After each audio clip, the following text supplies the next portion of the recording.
ಕೇಸರಿ ಪಡೆಯ ವಿರುದ್ಧ ಬೆಂಗಳೂರಿನ ತಿಲಕನಗರದಲ್ಲಿ ಎಫ್ಐಆರ್ ದಾಖಲಾಗಿದೆ. ಪ್ರಧಾನಿ ನರೇಂದ್ರ ಮೋದಿ ನೇತೃತ್ವದ ಕೇಂದ್ರ ಸರ್ಕಾರ ಜಾರಿಗೆ ತಂದಂತ ಯೋಜನೆಯೇ ಕೇಸರಿ ಪಡೆಗೆ ಕಂಟಕವಾಗಿದೆ. ಕೇಂದ್ರ ಸರ್ಕಾರ 2018ರಲ್ಲಿ ಜಾರಿಗೆ ತಂದಂತ ಚುನಾವಣಾ ಬಾಂಡ್ ಇದೀಗ ಬಿಜೆಪಿ ನಾಯಕರಿಗೆ ತಿರುಗುಬಾಣವಾಗಿದೆ.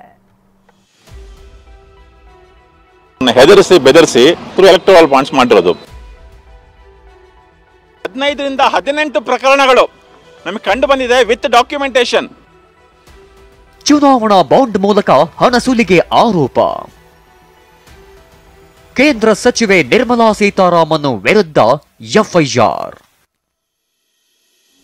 ಮುಡಾ ಕೇಸ್ನಲ್ಲಿ ಸಿಎಂ ಸಿದ್ದರಾಮಯ್ಯ ವಿರುದ್ಧ ಮೊನ್ನೆಯಷ್ಟೇ ಎಫ್ಐಆರ್ ದಾಖಲಾಗಿದೆ. ಇದೇ ಹೊತ್ತಲ್ಲಿ ಬಿಜೆಪಿ ನಾಯಕರಿಗೂ ಎಫ್ಐಆರ್ ಕಂಟಕವಾಗಿದೆ. ಚುನಾವಣಾ ಬಾಂಡ್ಗಳ ಮೂಲಕ ಹಣ ಸುಲಿಗೆ ಆರೋಪದಲ್ಲಿ ಕೇಂದ್ರ ವಿತ್ತ ಸಚಿವೆ ನಿರ್ಮಲಾ ಸೀತಾರಾಮನ್ ಸೇರಿ 6 ಮಂದಿ ವಿರುದ್ಧ ಎಫ್ಐಆರ್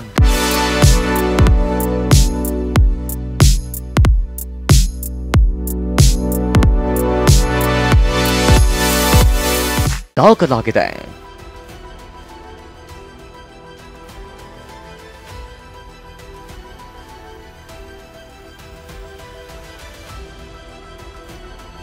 ಆದರ್ಶ್ ಅಯ್ಯರ್ ಅನ್ನೋರು ನಿರ್ಮಲಾ ಸೀತಾರಾಮನ್ ಸೇರಿ ಬಿಜೆಪಿ ನಾಯಕರ ವಿರುದ್ಧ 42ನೇ ಎಸಿಎಂಎಂ ಕೋರ್ಟ್ನಲ್ಲಿ ಖಾಸಗಿ ದೂರು ಸಲ್ಲಿಸಿದ್ರು. ವಿಚಾರಣೆ ನಡೆಸಿದ್ದ ಕೋರ್ಟ್ ದೂರಿನ ಪ್ರತಿ ದಾಖಲೆಯನ್ನ ತಿಲಕ್ ನಗರ ಠಾಣೆಗೆ ಕಳುಹಿಸುವಂತೆ ಸೂಚಿಸಿತ್ತು. ದೂರಿನ ಪ್ರತಿ ಮತ್ತು ದಾಖಲೆಗಳನ್ನ ಸ್ವೀಕರಿಸಿದ ತಿಲಕ್ ನಗರ ಪೊಲೀಸರು 6 ಮಂದಿಯನ್ನ ಆರೋಪಿಯನ್ನಾಗಿ ಮಾಡಿ ಎಫ್ಐಆರ್ ಹಾಕಿದ್ದಾರೆ. ಬೆಂಗಳೂರಿನ ತಿಲಕ್ ನಗರ ಠಾಣೆಯಲ್ಲಿ ದಾಖಲಾಗಿರೋ ಎಫ್ಐಆರ್ನಲ್ಲಿ ಕೇಂದ್ರ ವಿತ್ತ ಸಚಿವೆ ನಿರ್ಮಲಾ ಸೀತಾರಾಮನ್ರನ್ನ ಎ1 ಮಾಡಲಾಗಿದೆ. ಜಾರಿ ನಿರ್ದೇಶನಾಲಯವನ್ನ ಎ2 ಮಾಡಲಾಗಿದೆ. ಜೆಪಿ ನಡ್ಡಾ 3ನೇ ಆರೋಪಿಯಾಗಿದ್ರೆ ಕೇಂದ್ರ ಬಿಜೆಪಿ ಪದಾಧಿಕಾರಿಗಳನ್ನು ಆರೋಪಿಯನ್ನಾಗಿ ಮಾಡಲಾಗಿದೆ. ನಳಿನ್ ಕುಮಾರ್ ಕಟೀಲ್ 4ನೇ ಆರೋಪಿ, ವಿಜಯೇಂದ್ರರನ್ನ 5ನೇ ಆರೋಪಿಯನ್ನಾಗಿ ಮಾಡಿದ್ದಾರೆ. ರಾಜ್ಯ ಬಿಜೆಪಿ ಪದಾಧಿಕಾರಿಗಳು 6ನೇ ಆರೋಪಿಯಾಗಿದ್ದಾರೆ.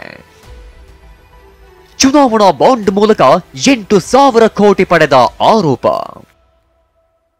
ಎಫ್ಐಆರ್ನಲ್ಲಿ ದಾಖಲಾಗಿರೋ ಪ್ರಕಾರ ವಿವಿಧ ಕಾರ್ಪೊರೇಟ್ ಕಂಪನಿಗಳ ಸಿಇಒ ಮತ್ತು ವ್ಯವಸ್ಥಾಪಕ ನಿರ್ದೇಶಕರಿಂದ ಚುನಾವಣಾ ಬಾಂಡ್ ಹೆಸರಲ್ಲಿ 8,000 ಕೋಟಿ ರೂಪಾಯಿಗೂ ಹೆಚ್ಚು ಹಣವನ್ನ ಒಳಸಂಚು ಮಾಡಿ ಪಡೆದುಕೊಂಡಿದ್ದಾರೆ ಅಂತ ಆರೋಪಿಸಲಾಗಿದೆ. ಐಪಿಸಿ ಸೆಕ್ಷನ್ 384 ಸುಲಿಗೆ, 120B ಅಪರಾಧಿಕ ಒಳಸಂಚು, 34ರಡಿ ಸಮಾನ ಉದ್ದೇಶವಿತ್ತು ಅಂತ 3 ಸೆಕ್ಷನ್ಗಳಡಿ ಎಫ್ಐಆರ್ ಹಾಕಲಾಗಿದೆ. ಹೆದರಿಸಿ ಬೆದರಿಸಿ ಎಲೆಕ್ಟೋರಲ್ ಬಾಂಡ್ ಮೂಲಕ ಹಣ ದೋಚಿದ್ದಾರೆ. ಇದು ಗುರುತರವಾದ ಅಪರಾಧ. ಅದಕ್ಕೆ ಇದರ ವಿರುದ್ಧವಾಗಿ ನಾವು ಸ್ಟಡಿ ಮಾಡಿ ಎಲೆಕ್ಟೋರಲ್ ಬಾಂಡ್ ಕೇಸಲ್ಲಿ ಏನು ಆರ್ಡರ್ ಮಾಡಿದ್ರೋ ಆ ಡೇಟಾ ತಗೊಂಡು ನಾವು ಬಹಳ ಡಿಟೇಲಾಗಿ ಸ್ಟಡಿ ಮಾಡಿ ಯಾವ ಕಂಪ್ನಿ ಮೇಲೆ ಅರೆಸ್ಟ್ ಆಗಿದೆ ಅಥವಾ ರೇಡ್ ಆಗಿದೆ ಅಥವಾ ಬೇಲ್ಗಳು ಕೊಟ್ಟಿದ್ದಾರೆ ಅದನ್ನೆಲ್ಲ ನಾವು ಸ್ಟಡಿ ಮಾಡಿ 15 ರಿಂದ 18 ಪ್ರಕರಣಗಳು ನಮಗೆ ಕಂಡು ಬಂದಿದೆ ವಿತ್ ಡಾಕ್ಯುಮೆಂಟೇಶನ್. 2018ರಿಂದ 2022ರ ನಡುವೆ ಒಟ್ಟು 16,437 ಕೋಟಿ ಮೌಲ್ಯದ ಬಾಂಡ್ ಸೇಲ್ ಆಗಿತ್ತು. ದೇಣಿಗೆಯ 60ರಷ್ಟು ಭಾಗ ಅಂದ್ರೆ 10,122 ಕೋಟಿ ರೂಪಾಯಿ ಬಿಜೆಪಿಗೆ ಬಂದಿದೆ. 2ನೇ ಸ್ಥಾನದಲ್ಲಿರೋ ಕಾಂಗ್ರೆಸ್ಗೆ 1,547 ಕೋಟಿ ರೂಪಾಯಿ, ಟಿಎಂಸಿಗೆ 823 ಕೋಟಿ ರೂಪಾಯಿ ಸಂದಾಯವಾಗಿದೆ. ಹೀಗೆ ಕಂಪನಿಗಳಿಂದ 8,000 ಕೋಟಿ ರೂಪಾಯಿಯನ್ನ ನಿರ್ಮಲಾ ಸೀತಾರಾಮನ್ ಸೇರಿ ಹಲವರು ಪಡೆದುಕೊಂಡಿದ್ದಾರೆ ಅಂತ ಎಫ್ಐಆರ್ ದಾಖಲಾಗಿದೆ. ಆರೋಪಿಗಳಿಗೆ ನೋಟಿಸ್ ನೀಡಲು ತಿಲಕನಗರ ಪೊಲೀಸರು ಸಿದ್ಧತೆ ನಡೆಸಿದ್ದಾರೆ. ರಾಜಪ್ಪ ಜೊತೆ ಶಿವಪ್ರಸಾದ್, ಟಿವಿ9 ಬೆಂಗಳೂರು.